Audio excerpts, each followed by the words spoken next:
ওই ঝাঁটাটাকে শুয়ে রাখ। কেন? আরে ঝাঁটা দাঁড় করিয়ে রাখলে লক্ষ্মী চলে যায়। বিয়ের বয়স হয়ে যাচ্ছে আর এদিকে এর জ্ঞান বুদ্ধি হচ্ছে না। ঠিক আছে। এই দাঁড়া, ভোর দুপুর বেলা চুল খুলে বেরোলে হাওয়া বাতাস লাগে। ভেজা তো। শ্বশুর বাড়িতে গিয়ে না আমাদের নাক কাটাবি, বলবে বাবা মা কিচ্ছু শিখিয়ে পাঠায়নি। কি করে? এই বলেছি না কতবার বৃহস্পতিবার নখ কাটতে নেই, ঘরের মঙ্গল অমঙ্গল আছে তো। শ্বশুর বাড়িতে গিয়ে মান সম্মান ডোবাবে। কি করে? এই চুপ। কেন? এত জোরে জোরে কেউ হাসে, এতে স্বামীর অমঙ্গল হয়। স্বামী? কার স্বামী? আরে বিয়ের পর তোর যে স্বামী হবে তার। কি করে?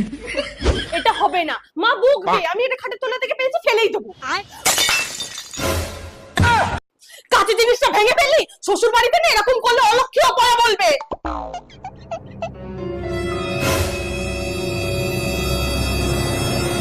এটা বাবা